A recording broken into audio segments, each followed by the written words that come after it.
안녕하세요. 안녕하세요. 반갑습니다. 오늘 손해배상 책임과 보정 설정할 차례인데요. 이게 현업에 있는 분들도 이게 대해서 좀 오해를 하는 분들이 많이 계시더라고요. 우리 일반 생명보험이나 화재보험, 자동차보험 이런 것들은 원칙적으로 구상권 행사를 안 합니다. 그런데 우리는 구상권 행사를 하는데, 예를 들면 지금 뭐 뉴스에 보니까 뭐 스님이 자화장, 스스로 화장을 했다. 어떻게 스스로 돌아가신 거잖아요. 그러면 보험금 나와야 안 나와요? 생명보험 들어놨다 하더라도 안 나오겠죠. 생명보험 안 나오고, 화재보험 일부러 불내면 화재보험 보험금 안 주고요. 자동차 보험도 음주운전하면 자동차 보험 혜택이 없더라고요. 근데 우리는 일부러 개업공개사가 손님한테 손해를 입혀도 보험금을 줍니다. 그래서 결국은 구상권을 행사합니다. 보험가입하는 게 보면 이게 이제 시험에 이런 숫자들이 나오는데,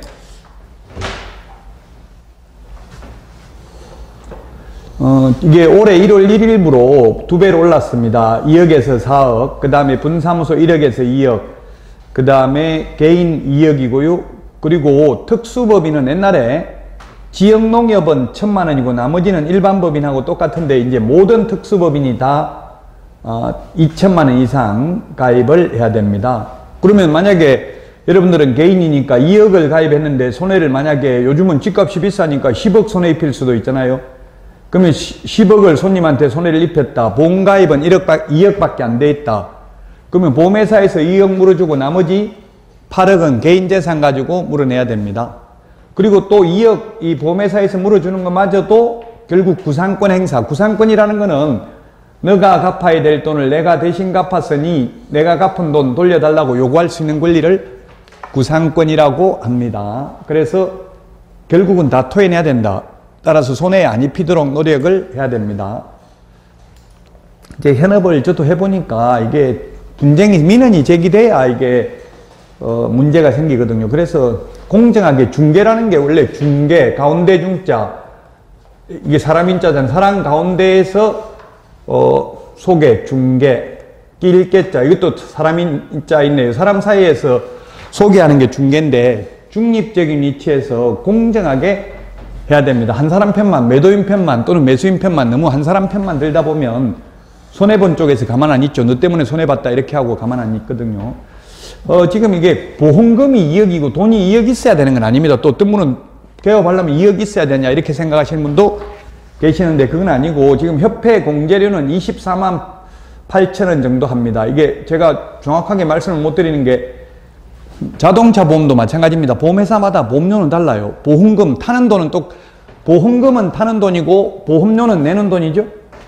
보험금은 타는 돈이고 보험금하고 보험료하고 다릅니다. 보험금은 수익자가 타는 돈이 보험금이고, 보험료는 계약자가 보험자, 즉 보험회사에 내는 돈이 보험료입니다. 그래서 만약에 생명보험 1억 탄다 하더라도 회사마다 보험료는 다를 수 있어요. 따라서 제가 보험료를 정확하게 말씀 못 드리고 시험에도 안 나옵니다. 보험금은 시험에 나온다고. 이게 보험금이 얼마라고 했어요? 개인은 2억이죠? 2억 가입해야 된다. 이거는 타는 돈이 2억이라고요. 내는 돈은 다를 수 있는데, 내는 돈은 현실적으로 보면 협회 공제는 24만 8천 원입니다. 서울보증보험에 가입도 가능한데, 서울보증보험에 가입하면 조금 쌀 겁니다, 돈이. 옛날에는 차이가 많이 났는데, 지금은 옛날에 1억 가입할 때 협회는 19만 8천 원 받고 서울보증보험은 10만 3천 원 정도 받았어요. 차이가 많이 났는데 지금은 보험료 차이가 별로 없습니다. 어쨌든 이 시험에는 이제 이런 게 숫자 4억, 2억 이런 거 2천만 원 숫자가 시험에 나옵니다. 현업에 나가시면 결국은 이제 현업에 있는 분들 그대로 구상권 행사 당할 것 같으면 미쳤다고 보험 드냐, 차라리 내 돈 가지고 물어주지, 이렇게 말을 하는 분들도 있기는 합니다. 그런데 이거는 우리 자동차 보험, 책임보험 의무적으로 무조건 들어야 되잖아요. 원하지 않더라도. 마찬가지로 이것도 책임보험입니다. 의무적으로 들어야 됩니다. 왜냐하면 내 돈 가지고 배상한다 하지만은 개업공개사가 항상 부자가 아니잖아요. 망할 수도 있잖아요. 돈 없을 수도 있거든요. 그래서 국민들을 보호하기 위해서 이렇게 보험을 의무적으로 가입하도록 하고 있습니다.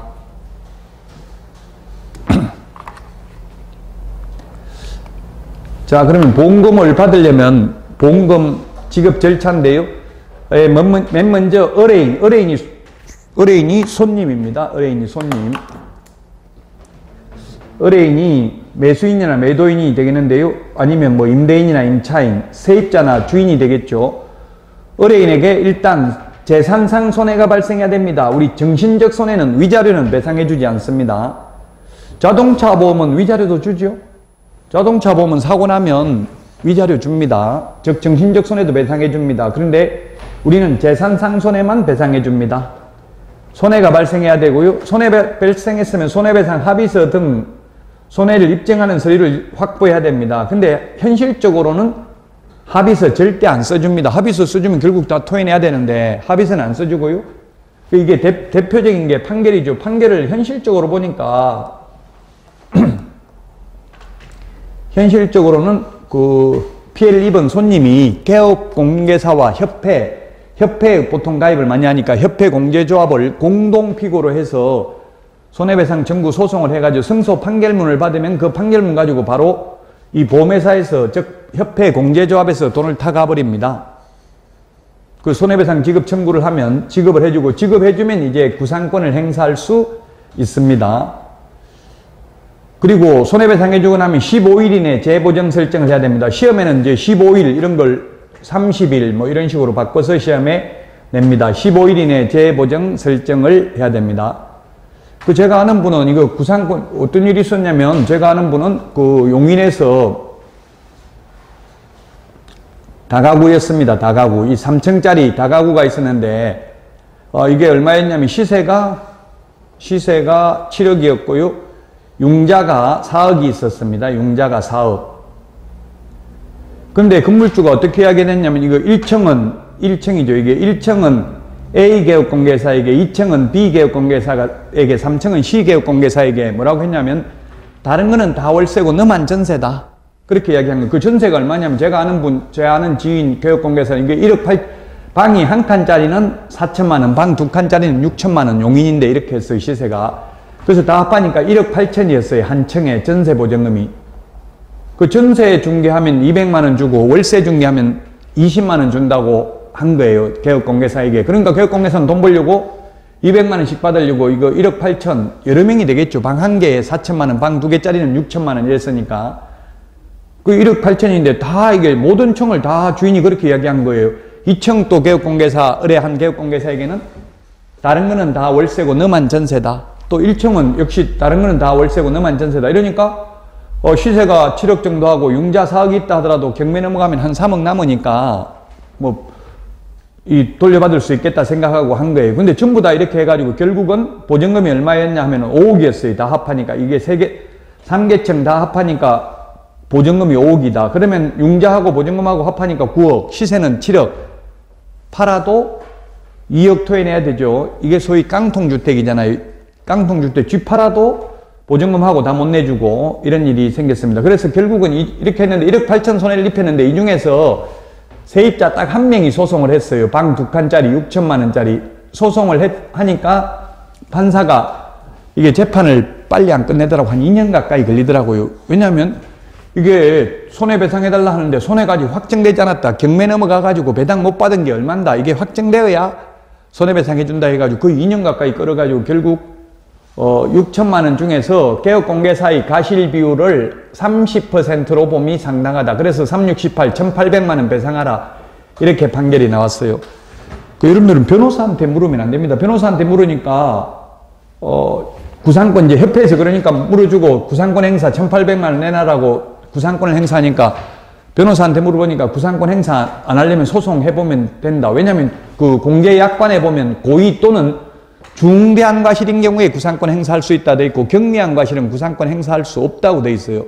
그 경미한 과실일 수 있다. 소송해봐라 했는데 결국 소송비만 1,000만 원 변호사비 주고 결국은 패소했어요. 그러면 저보고 어떻게 하면 되냐 묻길래 뭐 돈 없으면 안 갚아도 된다. 단 그 대신에 돈 벌면 안 되고 영원히 죽을 때까지 돈 안 벌고 도망 다니면 된다. 돈 안 갚는다고 감옥 가는 건 아니죠. 돈 없으면. 있으면서 안 갚으면 문제 생길 수 있지만 그 결국 3년 동안 도망 다니고 야간에 여자분이었는데 간호사 하면서 동생 통장으로 돈 받고 이렇게 해서 월급을 그러다 보니까 3년쯤 지나가니까 고려신용정보주식회사에다가 그냥 채권을 양도한 거예요. 대신 받아라고. 그래가지고 결국은 고려신용정보주식회사에서 1,800만 원 원금에 이자 1,800만 원 갚아라고 연락 온 거예요. 저보고 어떻게 하면 되냐 묻길래 그럼 좀 이자 깎아달라. 원금만 갚겠다 이렇게 했더니만 고려신용정보주식회사에서 오케이 그렇게 하라고 했대요. 그래 놓고는 쉽게 갚는다고 하니까 돈이 있다고 생각하고 또 안 된다. 이자도 갚아라. 그것도 어떻게 하면 되냐 물어서 제가 그러면 협상을 해라. 이자 못 주겠다. 돈 먹고 죽을래도 돈 없다. 그래가지고 2천만 원 주고 해결했나 보더라고요. 결국은 이게 15일 이내 재보정 설정을 하라고 돼 있는데 한번 손해배상을 해주고 구상권 행사를 안 당하고 도망다니면 보험 인수를 거절합니다. 못 가입 안 됩니다.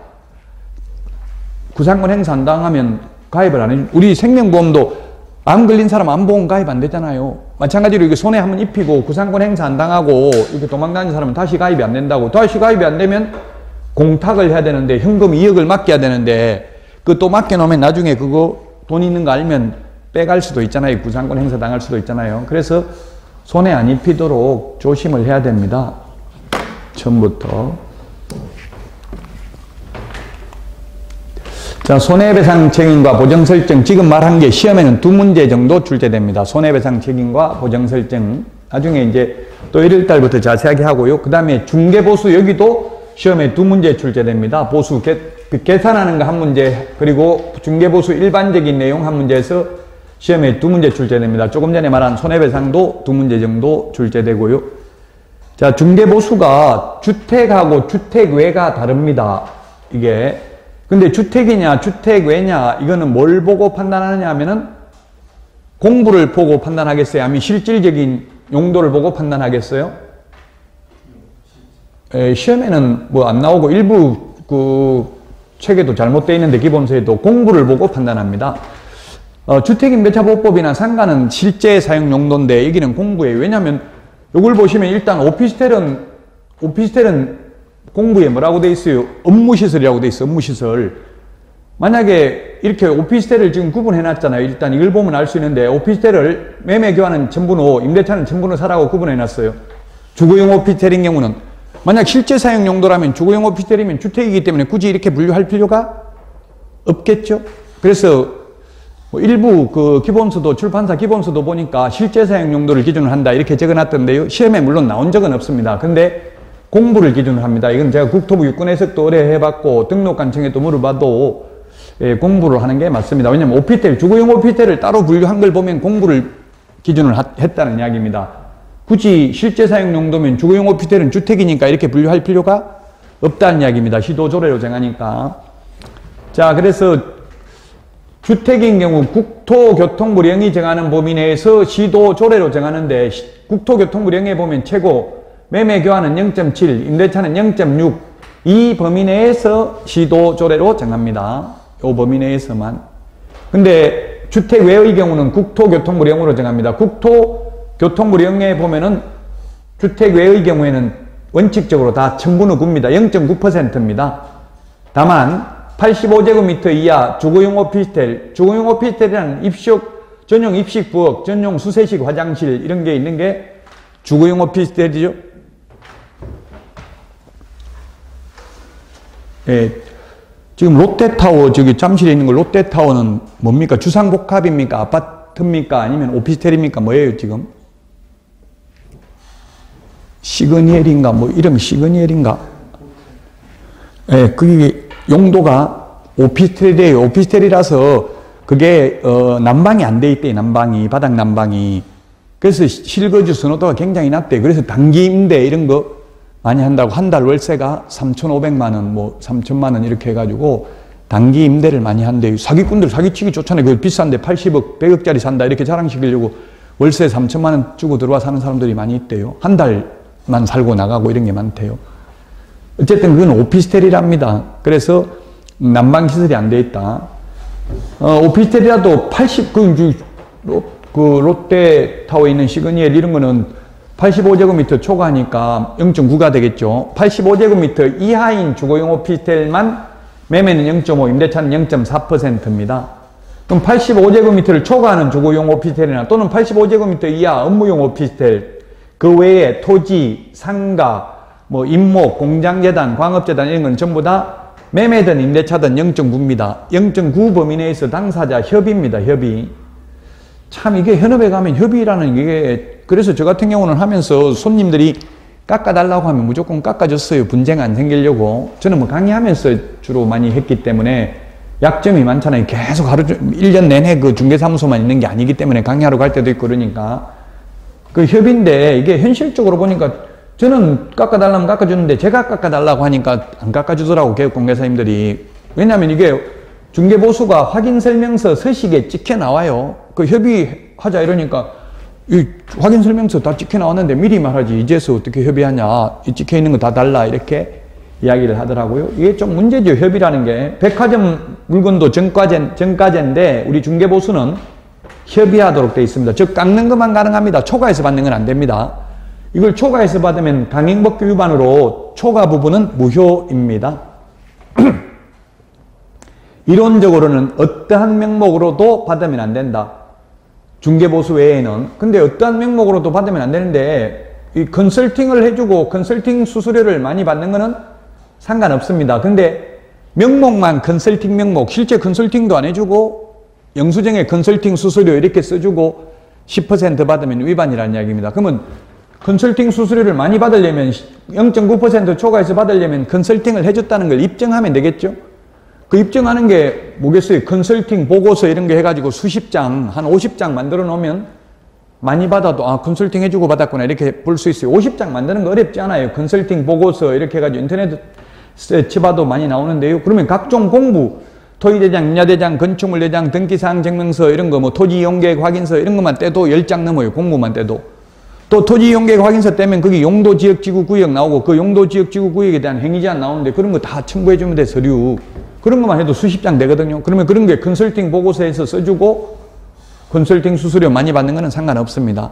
단 판례가 명목만 컨설팅 명목이지 실제 컨설팅 해주지도 않고 수수료를 초과해서 받기, 중개보수를 초과해서 받기 위한 수단에 불과하다면 위반된다고 봄이 상당하다는 판례도 있다는 이야기입니다. 진짜 컨설팅 해주고 받는 건 상관없습니다. 권리금도 중개대상물이 아니기 때문에 권리금을 알선하는 것은 중개가 아니고 중개가 아닌 걸 하고 받는 돈은 중개보수가 아니기 때문에 많이 받아도 됩니다. 권리금 알선해주고는 많이 받아도 됩니다. 중개가 아니기 때문에.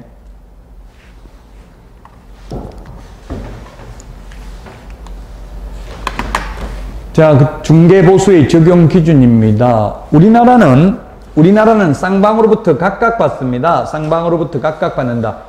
쌍방으로부터 각각 받으니까 매수인, 매도인, 임대인, 임차인, 즉 집주인, 세입자, 팔 사람, 살 사람 양쪽에 다 받는다고요?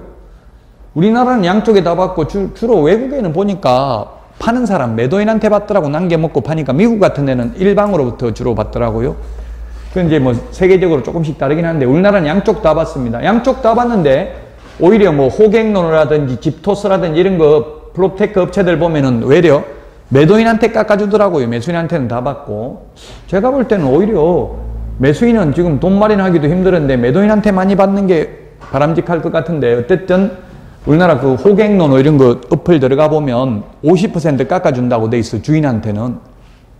쌍방으로부터 각각 받을 수 있습니다. 거래 금액에다가 요율을 곱합니다. 요율이 뭡니까? 아까 0.9%, 뭐 주거용 오피스 때는 0.5%, 매매는 임대차는 0.4% 그게 요율이에요. 그걸 곱하면 됩니다. 그러면 1억이면 0.4% 곱하면 40만 원이죠? 1억짜리 중개하면 40만 원. 요율은 저도 암기를 못합니다. 이게 뭐 왜냐면 시도조례를 정하니까 시도조례가 시험에 나오진 않거든요. 시도별로 다 다르니까 16개 시도 지금 세종특별자치시까지 하면 17개가 있는데 그 시도 17개 시도조례를 다 암기할 수는 없거든요. 그래서 시험에 안 나옵니다. 공법에서도 건폐율 용적률도 지자체 조례로 정하는데 그건 안 나와요. 구체적으로 조례로 정하는 건 국토교통부 영리에 있는 것까지만 시험에 나온다고요. 자, 그래서 요율이 있죠. 또 얼마인지 다 암기할 수는 없고 어쨌든 거래 금액에다 요율을 곱하면 되고 아니면 지금 네이버나 다음에 중개보수 칩버리면 자동 계산기가 있습니다. 그리고 또 현업에 나가시면 그 프로그램이 있습니다. 개업공개사들이 사용하는 프로그램에 다 자동적으로 찍혀 나옵니다.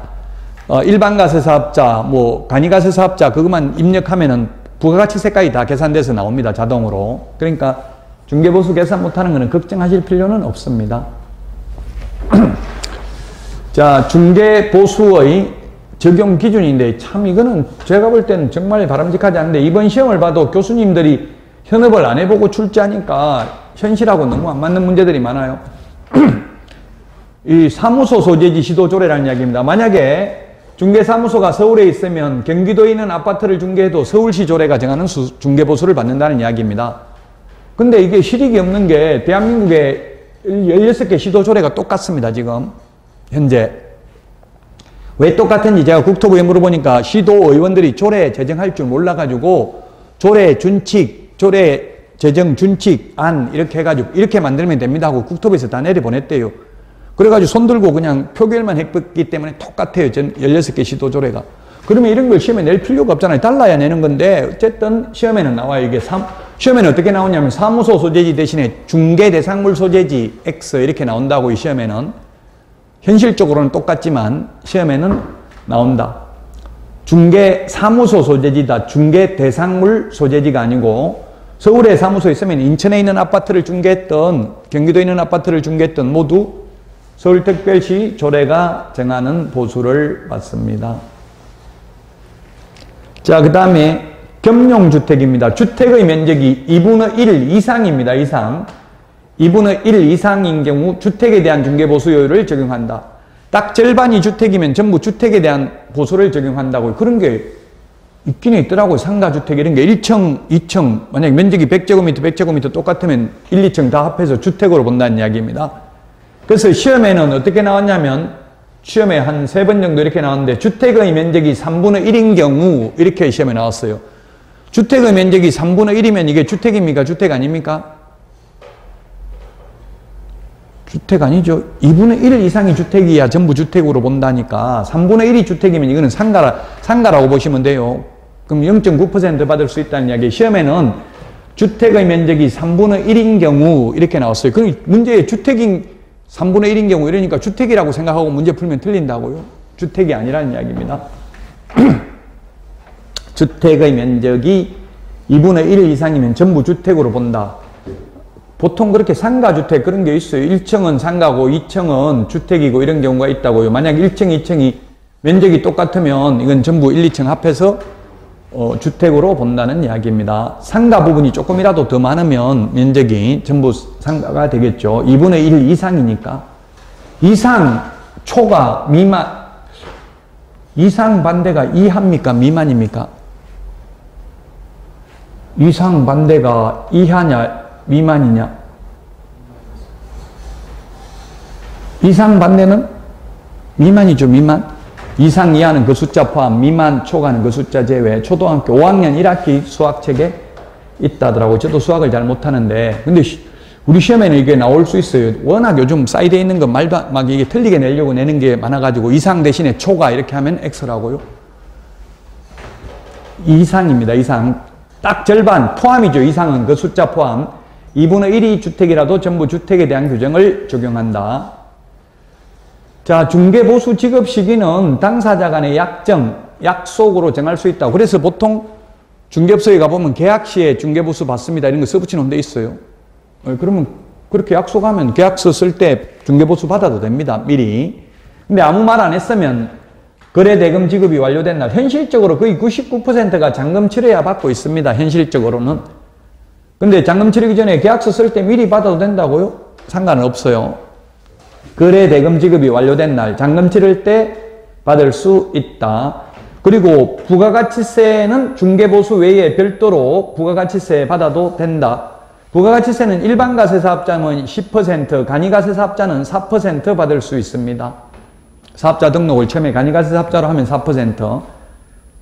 근데 이게 현실적으로 이제 현업에 있는 분들이 그 등록관청에서 저보고 문의를 하던데, 시청에서, 그 경기도에 있는 시청에서 저한테 문의를 하던데, 뭐 예를 들면 이게 참 그렇게 뭐 시험하고는 상관없기는 한데, 예를 들면 이제 법인인 경우 매도인하고 매수인하고 받는 돈이 뭐 예를 들면 매수인은 자꾸 깎아달라고 해서 좀 깎아줄 수도 있잖아요. 매도인한테는 다 받고 중개보수를 다르게 받을 수도 있죠. 초과해서 받는 건 안 되지만 덜 받는 거는 위반이 아니거든요. 100만 원인데 50만 원만 받을 수 있다고요. 그러면 이거 어떻게 해야 되냐?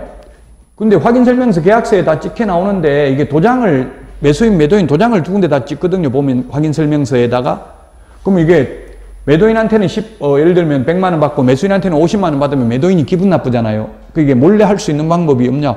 등록관청이 저한테 묻던데 그 몰래 하는 편법까지 그걸 공무원이 알려줄 필요는 제가 없지 않냐. 그냥 알아서 그거는 해야지. 어쨌든 이게 보통은 보면 그렇게 합니다. 이제 저 같은 경우는 그러면 다 그냥 100만 원이라고 찍어 놓고 받을 때 그냥 100만 원인데 50만 원만 받겠습니다. 이런 식으로 하면 되는데, 근데 법인인 경우는 법인 장부에 기록돼야 되니까 만약 100만 원이라고 찍어 놓고 50만 원이면 나중에 이게 문제가 될 수 있대요. 그래서 법인인 경우 어떻게 해야 되냐 이렇게 하는데, 나중에 뭐 감사라든지 이런 데 적발되면 왜 서류하고 이 다르냐, 실제 장부하고 뭐 이러면 문제 될 수 있는데, 그런 것까지 어떻게 하면 되냐 묻는데, 어쨌든 시험은 안 나오는데 그런 현실적으로 그런 좀 어려움이, 법인인 경우는 좀 어려움이 있대. 개인이면 뭐 그냥 개인 돈이니까 적혀 있어도 안 받으면 되지만 그런 거에 대한 명확한 규정은 없습니다. 그런 디테일하게 세부적인 실무 해본 사람이 법을 만드는 건 아니기 때문에. 어쨌든 보통 이게 부가가치세는 호텔 같은 데는 VAT 별도 이렇게 밥값을 적어놨기 때문에 받는데, 원래는 이게 별도로 받는다는 말이 없으면 원칙적으로 부가가치세는 이 가격에 포함되어 있는 게 원칙이거든요. 그럼에도 불구하고 이 공인중개사법은 유권 해석이 별도로 받아도 된다라고 돼 있고, 이제 지금은 확인설명서 서식에도 부가가치세 별도로 받아도 된다라고 돼 있습니다. 옛날에는 규정 없이도 그냥 받아도 된다 해석을 했습니다. 그 중개보수 100만 원이면 110만 원 10% 일반가세 사업자라면 받아도 법 위반 아니다. 초과 보수 받는 거에 해당되지 않는다. 한도 초과의 약정은 전부 무효가 아니라, 이게 시험에 민법 시험에도 나올 수 있어요. 이거는 민법 시험에도 나올 수 있는데 전부 무효다. X 초과 부분만 무효입니다. 법정 보수가 100만 원인데 1000만 원 받기로 했으면 900만 원만 무효이다. 현업에 있어 보니까 그런 걸 많이 하더라고. 더블로 중개보수 더블로 주겠다, 더블로 주겠다 이렇게 하는 분들이 있어요. 그래놓고 저는 주진 않더라고. 미리 그래놓고 또 거래되고 나면 또 딴소리 해요. 예, 거래되고 나면 실제 받기 힘들어요. 근데 더블로 준다, 더블로 준다, 이게 말이 안 되는 게, 왜냐면 시세가 1억인데, 예를 들면 저 같은 경우도 더블로 준다, 이렇게 하는 분이 있던데, 지금 전세가 시세가 1억인데, 이분은 들어올 때, 2년 전에 들어올 때 1억 5천, 전세 시세가 바뀔 수 있잖아요. 그 지금 한 1억 5천에 들어왔어요. 지금 들어올 사람 있어, 없어요? 옛날 내가 2년 전에 들어올 때는 1억 5천인데, 지금 빼달라고 하는데, 더블로 줄 테니까 중개보수, 지금 시세가 1억이니까 들어올 사람이 없죠. 이런 거 어려운 걸 중개보수 많이 준다. 그래 성사시킬 수가 없어요. 시세에 안 맞는 걸. 그 주인은 돈 안 내주는 거예요. 네가 세입자 구해놓고 나가라. 이러니까 중개보수는 더블로 드릴 테니까 좀 세입자 맞춰달라. 이렇게 하는데 현실적으로는 어렵죠. 시세 주인이 깎아줘야 되는데 또 주인은 안 깎아주는 거예요. 네가 알아서 빼가지 나가라. 이렇게 하니까 문제가 있더라고요. 현실적으로. 자, 그 다음에 맨 마지막에 지금 동일한 중개사물에 대하여 동일 당사자 간의 매매를 포함한 둘 이상의 거래가 동일한 기회에 이루어지는 경우입니다. 이게 뭐냐면 매도인이 집 파는 사람이 매도인이죠. 매수인 집 사는 사람입니다. 매매 계약을 했습니다. 매매 계약을 하고 그 자리에 다시 임대차 계약을 하고 세입자로 눌러 사는 거예요. 집 팔고 그 자리에 세입자로 눌러 사는 경우. 이런 경우는 매매 계약도 이루어지고 임대차 계약도 이루어지고 둘 다 이루어졌는데, 매매에 대한 보수, 임대차의 보수 둘 다 받는 게 아니라 매매에 대한 거 한 번밖에 못 받는다고. 집 팔고 그 자리에 세입자로 눌러 사는 경우는 한 번밖에 못 받는다. 이 맨 마지막에 있는 게 동일한 중개사물, 동일 당사자, 동일한 기회. 그래서 동일한 기회이기 때문에 만약에 자기 집 팔고 다른 데 가서 살다가 2년 후에 거기 다시 세입자로 들어오려면 임대차에 대한 보수 내야 되겠죠? 동일한 기회에 의해야 합니다. 그래서 사례가 딱 하나밖에 없어요. 집 팔고 그 자리에 세입자로 눌러 사는 경우입니다. 이것도 저도 뭐 거의 하루에 한 건 이상은, 한 건이 아니고 제가 전화 다 받으면 10건 넘게 와요. 현업에 있는 분들이 이게 분쟁 생겨가지고. 어떤 일이 있었냐면 저한테 또 연락 온 거 보니까, 매도인이 팔았어요. 집 팔고 자기는 여기 눌러 산다고 이야기를 안 했어요. 다른 데가 산다고 했는데, 한 20일 지나가지고 다른 데 돌아다녀 보니까 시세가 오히려 더 비싸다. 괜히 이사비만 몇백만 원 더 들게 생겼다. 그냥 여기서 살아야 되겠다. 이렇게 이야기를 했대요. 그래서 개업공개사가 그러면 100만 원 더 달라고 했대. 임대차에 대한 보수를. 100만 원 더 주고 나서 민원 넣겠다. 이거 동일 여기 동일한 기회인데 중개보수 초과해서 받았다고 그렇게 해서 저보고 어떻게 하면 되냐 묻길래 초과해서 받으면 1년 이하의 징역이나 1,000만 원 이하의 벌금에 처하며 또한 등록을 취소할 수 있고 취소 안 하면 의무정지할 수 있다. 만약 300만 원 이상 벌금이 확정되면 등록을 반드시 취소하여야 한다. 이렇게 하니까 그럼 100만 원 돌려주겠다 했대요. 그러니까 100만 원까지 안 된다. 300만 원 더 위자료 내라 이렇게 했대요. 원래 꽃뱀한테 물리면 한 번으로 끝나는 게 아니잖아요. 계속 돈을 줬다는 건 잘못하는 걸 인정한 거거든요. 또 달라 이렇게 나와요. 그러면 그런 거 돈을 줄 때는 확약서 이익권과 관련해서 앞으로 민형사상 어떠한 민원도 제기하지 않는다. 어떠한 뭐 이런 걸 확약서 같은 걸 받고 줘야 돼. 그 받아도 뭐 효력이 없을 수도 있지만 일단은 받아야 돼. 그래도 그 가급적이면 그 이게 동일한 기회인지 저보고 묻더라고. 이게 20일 있다 왔는데 동일한 기회가 맞냐. 제가 판단 법에는 딱 20일 있다 오면 동일한 기회다 이런 게 규정은 없지만 제 생각에는 맞을 것 같다. 왜냐면 이 매도인이 어디 다른 데 가서 하루라도 다른 데 가서 방을 얻어놓고 살다가 다시 왔다면 동일한 기회가 아닌데 다른 데 사는 게 아니고 계속 거기서 사니까 제가 볼 때는 동일한 기회로 보여진다. 이렇게 이야기를 했어요. 동일한 중개사물, 동일 당사자. 동일 당사자니까 그래서 시험에는 나왔죠. 이게 매도인이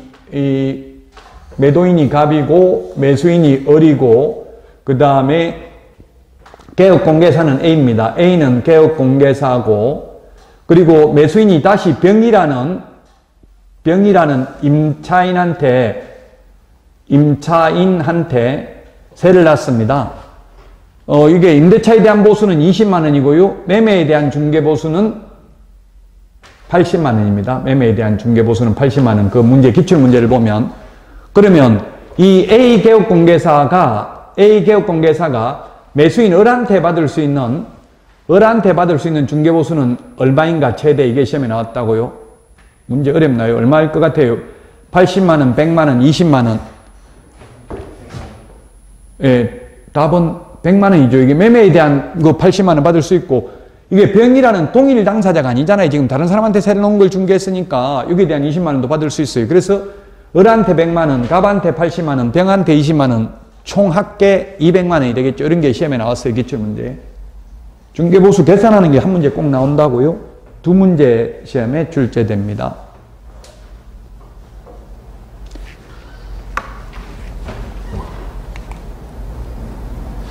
자, 거래 금액 곱하기 요율인데 거래 금액을 계산할 때 매매인 경우는 매매 대금입니다. 근데 이게 분양권이 문제예요. 분양권에 대해서는 법조문에는 없어요. 판례인데 판사들도 현실을 부동산을 안 해봤기 때문에 현실을 모르고 해놓은 건데요. 실제 납입한 돈에다가 프리미엄까지만 합산합니다.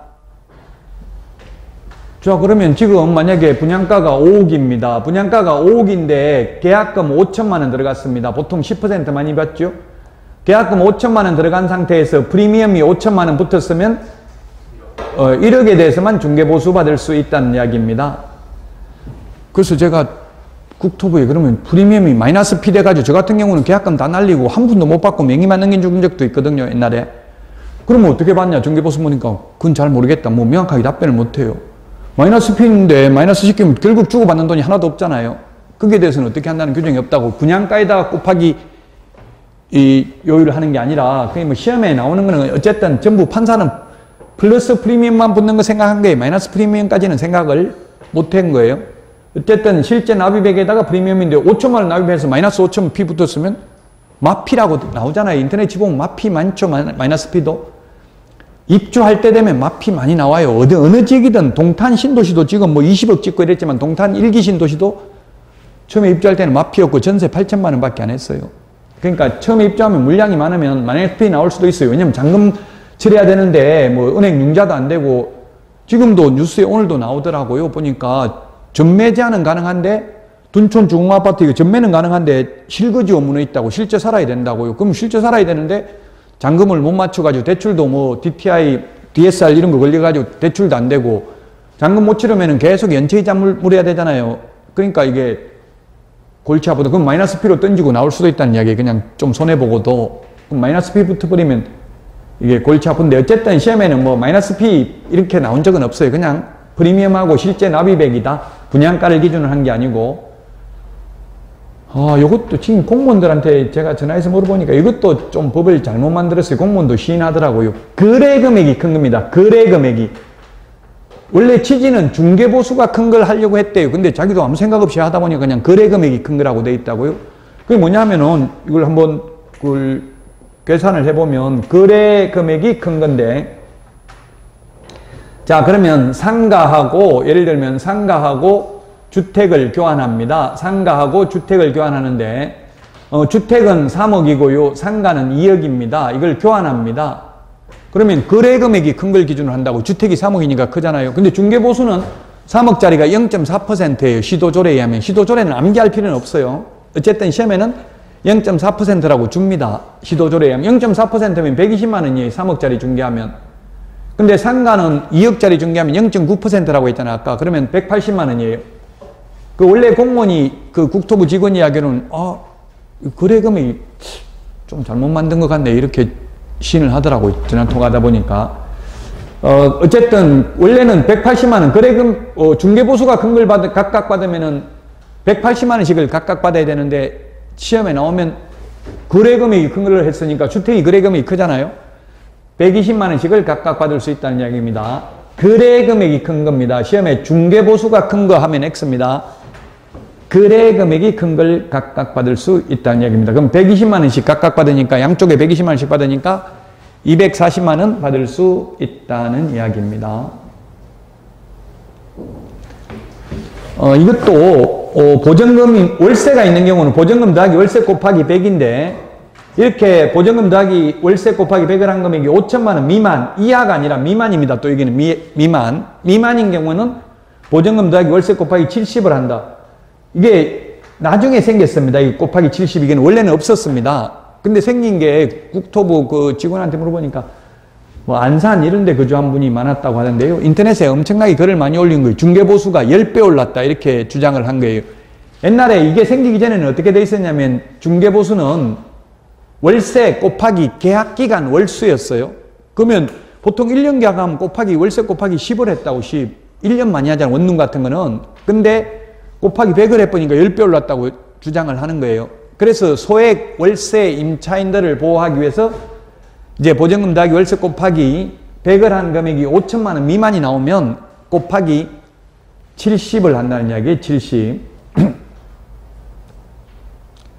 그래서 만약에 예를 들면 그 현실적으로 이제 현업에서는 저도 현업에서 이런 게 있었는데, 만약에 현업에서 예를 들어 보면 보증금 500, 보통 원룸 같은 건 500 이렇게 많이 하죠. 월세, 보증금 500 더하기 월세 45만원 곱하기 100을 한다고요? 곱하기 100을 하면은 얼마입니까? 이건 5천만 원이죠? 5천만 원, 만약 상가라고 치면 5천만 원이면 0.9% 곱하면 얼마 나와요? 이거는 45만 원입니다. 중개보수가 45만 원. 그런데 만약에 이런 걸 세입자가 주인한테 월세 5만 원만 좀 깎아달라고 이야기 좀 해주세요. 이렇게 하면 개업공개사가 얘 이야기 해볼게요. 하겠어요? 안 하겠어요?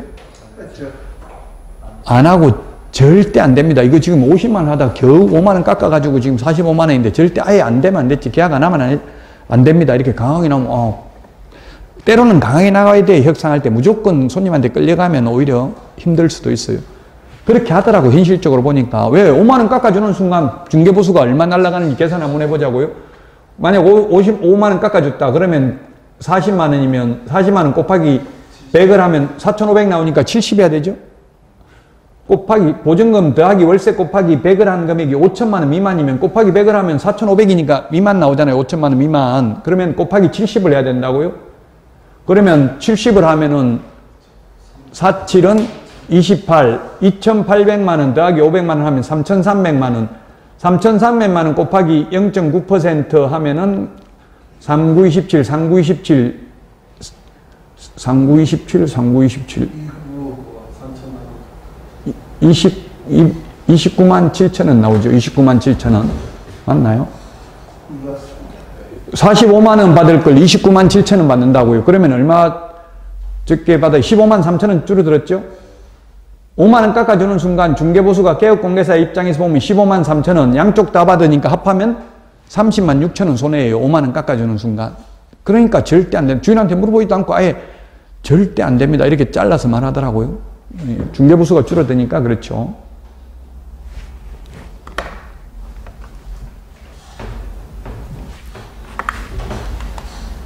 자, 여기까지 하고 쉬었다가 포상금제도 보도록 하겠습니다.